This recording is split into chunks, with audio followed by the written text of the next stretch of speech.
আজকে আমাদের 14তম নির্বাচন কমিশনের দ্বিতীয় সভা অনুষ্ঠিত হলো।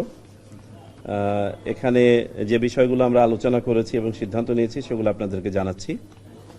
প্রথমত, আমাদের জাতীয় পরিচয় নিবন্ধন আইন 2023 নিয়ে বিদ্যমান পরিস্থিতি নিয়ে আলোচনা হয়েছে। আপনারা জানেন যে জাতীয় নিবন্ধন আইন 2010-কে রহিত করে 2023 এনাক্ট করা হয়, যদিও বা এখনো পর্যন্ত 2023 বলবৎ হয় নাই, প্রজ্ঞাপন জারি হয় নাই।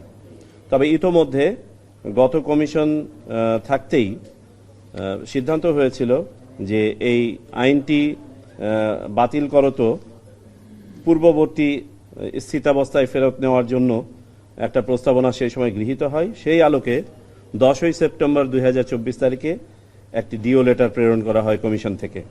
এরই ধারাবাহিকতায় আজকে কমিশনে এটা নিয়ে আলোচনা হয়েছে। আমরা এখন অফিসিয়ালি কমিশনের সিদ্ধান্ত আকারে আমরা পত্রালাপ করার সিদ্ধান্ত নিয়েছি। দ্বিতীয় বিষয় যেটি আমরা আলোচনা করেছি সেটি বিশেষ এলাকায় ভোটার নিবন্ধনের ক্ষেত্রে বিশেষ তথ্য ফর্ম, যেটাকে আমরা ফর্ম 2 বলে থাকি, এটার ব্যবহার নিয়ে মাঠ পর্যায় থেকে আমাদের কাছে কিছু ফিডব্যাক এসেছিল যে এই ফর্ম ফিল আপ করতে গিয়ে সাধারণ নাগরিকরা ভোগান্তির শিকার হচ্ছেন, দীর্ঘসূত্রিতার মুখোমুখি পড়ছেন। এমত অবস্থায় এটাকে সহজীকরণ করা যায় কি না, আমরা নীতিগতভাবে সিদ্ধান্ত নিয়েছি যে এটা আমরা সংশ্লিষ্ট উপকমিটিতে পাঠিয়ে যাচাই করে দেখব এবং এটাকে আরেকটু সহজীকরণ করার সিদ্ধান্ত নেওয়া হয়েছে। তার মধ্যে একটি সিদ্ধান্ত আজকে দেওয়া হয়েছে, যেমন ক ক্যাটাগরি যারা ছিল, অর্থাৎ মোটামুটি নিশ্চিত যে তারা বাংলাদেশের নাগরিক, তাদের ব্যাপারে আমরা ফর্ম 2-এর রিকোয়ারমেন্টটা উঠিয়ে দিয়েছি। বাকি যে ক্যাটাগরিগুলো আছে সেগুলোর ব্যাপারে সংশ্লিষ্ট কমিটির মাধ্যমে প্রস্তাবনা আমাদের কাছে আসবে। আপনারা জানেন এই 56টি উপজেলা মূলত আমাদের দক্ষিণ পূর্ব দিকের অবস্থিত উপজেলাগুলো, যেখানে রোহিঙ্গা এবং বিদেশি নাগরিকদের ভোটার তালিকায় প্রতারণামূলকভাবে ঢুকে যাওয়ার প্রবণতা ঠেকাতে এই ব্যবস্থা করা হয়েছে এবং এটা চলমান থাকবে। তৃতীয় বিষয় যেটা আমাদের আলোচনা হয়েছে, নির্বাচন কমিশন সচিবালয়ের জনবল কাঠামো এবং সরঞ্জামাদি হালনাগাদের বিষয়ে আলোচনা। এটি সংশ্লিষ্ট অফিসকে কম্প্রিহেন্সিভ প্রস্তাব তৈরি করতে বলা হয়েছে, যেটা আমরা প্রেরণ করব। বিবিধ দুটো বিষয় আমরা আলোচনা করেছি, রাদা 3টা বিষয় আলোচনা করেছি। ইভিএম যে প্রকল্পটা ছিল সেই প্রকল্প গত জুন মাসে শেষ হয়ে গেলেও এখনো পর্যন্ত পুরোপুরিভাবে ইভিএম টেক ওভার করা হয় নাই ইলেকশন কমিশন কর্তৃক। প্রশিক্ষণ অংশটুকু বাকি ছিল, সেই প্রশিক্ষণ এই সপ্তাহে শেষ হয়েছে। এমত অবস্থায় ইভিএম এর ভবিষ্যতে কি ব্যবহার হবে না হবে সেগুলো আমরা জানি না। আমরা জানি সংস্কার কমিশনের মাধ্যমেও কিছু প্রস্তাবনা এটার ব্যাপারে আসতে পারে। সেটা যাই আসুক না কেন, বর্তমান যে মেশিনগুলো আছে সেগুলোর রক্ষণাবেক্ষণ এবং দায় দায়িত্ব, এটার অপারেশন বুঝে নেওয়ার ব্যাপারে একটা সিদ্ধান্ত হয়েছে যে আমরা জরুরি ভিত্তিতে এটার দায় দায়িত্ব বুঝে নিব, রক্ষণাবেক্ষণ করব, তারপরে ভবিষ্যতে ইভিএম সংক্রান্ত যে সিদ্ধান্ত হবে সেই অনুযায়ী এটা ব্যবহৃত হবে বা হবে না। 20 তারিখ থেকে আপনারা জানেন যে ভোটার তালিকা হালনাগাদ এবং যাচাইকরণ প্রক্রিয়া বাড়ি বাড়ি গিয়ে শুরু হবে। আমরা সিদ্ধান্ত নিয়েছি আনুষ্ঠানিকভাবে ওই দিন আমরা এই কার্যক্রম উদ্বোধন করব।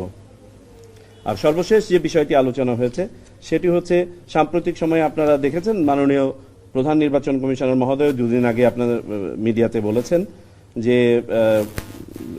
আমরা পত্রপত্রিকার মাধ্যমে দেখতে পাচ্ছি যে কেউ কেউ একই সাথে সকল নির্বাচন করার বা সকল স্থানীয় সরকার নির্বাচন একসাথে করার পক্ষে বিপক্ষে মত দিচ্ছেন। আমরা এটা নিয়ে আলোচনা করেছি, যেহেতু একটা পর্যায়ে গিয়ে এটা আমাদেরকেই কন্ডাক্ট করতে হবে এবং আমাদের প্রস্তুতি নিয়ে আলোচনা করেছি। আমরা সংশ্লিষ্ট সকল আমাদের অনুবিভাগের ফিডব্যাকের আলোকে যেটা বুঝতে পেরেছি, এটা আসলে বাস্তবসম্মত প্রস্তাব নয়, এটা সম্ভব নয়। সকল নির্বাচন একসাথে করাও সম্ভব নয়, আবার সকল স্থানীয় সরকার নির্বাচন একসাথে করা সম্ভব নয়। বিস্তারিত পরে আমরা আরো এটা নিয়ে আলোচনা করব। এই ছিল আজকের সামগ্রিক আলোচনা।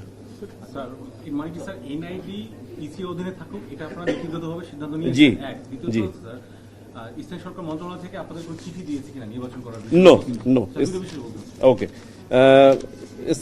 এখনো পর্যন্ত স্থানীয় সরকার মন্ত্রণালয় থেকে আমাদেরকে কোনো চিঠি দেওয়া হয় না। আমরা শুধুমাত্র আলোচনার আলোকে স্বপ্রণোদিত হয়ে আজকে আমরা ব্যাপারটা নিয়ে আলোচনা করেছি। যেহেতু এটা নিয়ে একাধিক লেখালেখি হচ্ছে, আলোচনা হচ্ছে, যাতে করে আমরা আমাদের অবস্থানটাও তুলে ধরতে পারি। আর স্যার এইখানে একটু প্রশ্ন করতে পারি কিনা, এনআইডিটা একটু পরে আসি। জি। বলছি স্থানীয় সরকার ত্রয়োদশ একজনে শুনি, একজনে একটা- একটু ওদের ত্রয়োদশ জাতীয় সংসদ নির্বাচনের আগে যেহেতু আপনাদের এর মধ্যে কোনো নির্বাচন হচ্ছে না, সেই ক্ষেত্রে টেস্ট কেস হিসাবে স্থানীয় সরকার নির্বাচন করা উচিত বলে আমরা মনে করেন কিনা? জাতীয় নির্বাচনের বিশাল কর্মজগৎ 300 আসনে একসাথে নির্বাচন হয়। আমি ক্যাটাগরিক্যালি বলি, আমাদের সামগ্রিক ফোকাস হচ্ছে জাতীয় নির্বাচন। কমিশন জাতীয় নির্বাচনের দিকে করছে এবং জাতীয় নির্বাচনের প্রস্তুতি থাকলে অপরাপর সকল প্রস্তুতি সম্পন্ন হয়ে যায়, এটা আপনারা জানেন। তবে শুধুমাত্র নির্বাচনটা নির্বাচন অনুষ্ঠান নয়, পরিবর্তিত পরিস্থিতিতে বর্তমানের বাস্তবতা হচ্ছে একটি সংস্কার কমিশন কাজ করছে, সেটার প্রস্তাব সামনে আসবে। এটাকে ধারণ করে আবার আইন এবং বিধিমালার যদি কোনো সংশোধনী করতে হয়, সেটার জন্য একটা টাইম আছে। বাংলাদেশের বাস্তবতায় আমাদের ওয়েদার একটা ফ্যাক্টর। সাবসিকুয়েন্টলি আপনার জাতীয় নির্বাচন করতে হলে তার আগে কিন্তু আমাদেরকে একটা রিয়াকশন টাইম দিতে হবে। তখন এমন কোনো ইভেন্ট আসা ঠিক হবে না যেটা জাতীয় নির্বাচনকে আপনার ব্যাহত করে। তো এমত অবস্থায় আমি নিশ্চিত সংশ্লিষ্ট মন্ত্রণালয়, সরকার এবং সকল আপনার পক্ষ এগুলো বিবেচনা করে যে সিদ্ধান্ত নেবেন আমরা সেটা বাস্তবায়ন করব। তাতে যদি সরকার মনে করে কিছু নির্বাচন আগে করাবে, আমাদেরকে সেভাবে করতে হবে। তবে আমাদের অবস্থান হচ্ছে মূলত আমরা ওই জায়গাটাতে বলেছি যে সব নির্বাচন একসাথে করাটা সম্ভব নয়, আর সকল স্থানীয় সরকার নির্বাচন একসাথে করা সম্ভব নয়। সরকার কিন্তু সম্প্রতি স্যার বলেছে যে তার স্থানীয় সরকার নির্বাচন আগে করতে চায়। আমি যেটা পেপারে পড়ে দেখেছি, আমি যদি সঠিক দেখে থাকি, যে জাতীয় নির্বাচনের পাশাপাশি তারা স্থানীয় সরকার নির্বাচন নিয়েও ভাবছেন। কোনটা আগে বা কোনটা পরে এটা বলেন নাই, এটা আমি দেখি নাই, আমার চোখে পড়ে নাই, আপনারা হয়তো দেখে থাকতে পারেন। যাই হোক, সেটা তো সরকারি সিদ্ধান্ত, সরকার যেটা সিদ্ধান্ত নিবে সেই অনুযায়ী আমরা সেটা করতে সহায়তা করব। যদি চায়, যদি চিঠি দেয়, তাহলে জাতীয় নির্বাচনের আগে জাতীয় নির্বাচনের প্রস্তুতি দিয়েই আপনারা স্থানীয় নির্বাচন করতে পারবেন। অবশ্যই পারবো, সেটা মন্ত্রণালয় সিদ্ধান্ত নিক। তবে আপনাকে তো বললাম বিস্তারিত যে আমরা একটা সময়ে দাঁড়িয়ে আছি যেখানে আরো একটা রিফর্ম ইনিশিয়েটিভ অনগোয়িং আছে। এই রিফর্ম ইনিশিয়েটিভের আলোকে যে প্রপোজালগুলো আসবে, সেই প্রপোজালগুলোকে ধারণ করে আইনি পরিবর্ধন সাধনের ব্যাপার আছে। তারপরে আপনাকে আমাদের ওয়েদার ফ্যাক্টরটাকে নিতে হবে, যে বাংলাদেশে সাধারণত একটা উইন্ডোতে আমরা ইলেকশন অ্যাভয়েড করে থাকি, এবং তারপরে জাতীয় নির্বাচন যখনই চূড়ান্তভাবে একটা কনসেনসাসে পৌঁছায়, একটা ডেট যখন হয়ে যায়, তার আগে জাতীয় নির্বাচনকে ব্যাহত করতে পারে এই ধরনের অপরাপর যাবতীয় ফোকাস থেকে আমাদেরকে দূরে থাকতে হবে। সো এই সব কিছু বিবেচনা করে কতটুকু করা যাবে কিনা, করলে কখন করা যাবে, let the government decide. Will আরেকটু প্রশ্ন করতে যদি অনুমতি দেন, একটা বলছি এনআইডি যে বিগত সরকার যে নিয়ে যাবার যে একটা সিদ্ধান্ত নিয়েছিল, এর মধ্যে কোনো ইন্টেনশন ছিল কিনা, আপনারা অ্যানালাইসিস করে পেয়েছেন কিনা, কিংবা কি ভিন্ন কোনো উদ্দেশ্যে নিয়ে যাবার চিন্তা ছিল না? আমরা ওই ধরনের কোনো অ্যানালিসিসে এখন যাচ্ছি না, যেতে চাচ্ছিও না। আমাদের কাছে যেটা মনে হয়েছে যে এই যে এনআইডিটা নিয়ে যাওয়া, এটা আমাদের সাংবিধানিক যে দায়িত্ব দেয়া আছে এবং সক্ষমতা দেয়া আছে নির্বাচন কমিশনকে, তার সাথে সাংঘর্ষিক এই জন্য যে আমাদের সংবিধান আমাদেরকে বলে দিয়েছে যে নির্বাচন কমিশন ভোটার তালিকা প্রস্তুত, নির্দেশ এবং নিয়ন্ত্রণের দায়িত্ব নির্বাচন কমিশনের। এবং আপনারা জানেন যে এই ডাটাবেসটা 2007 সাল থেকে নির্বাচন কমিশন নিজে এটা ডেভেলপ করেছে। এই ডাটাবেস থেকে দুটো জিনিস এখন প্রডিউস হয়, একটা হচ্ছে ভোটার তালিকা আর একটা হচ্ছে এনআইডি।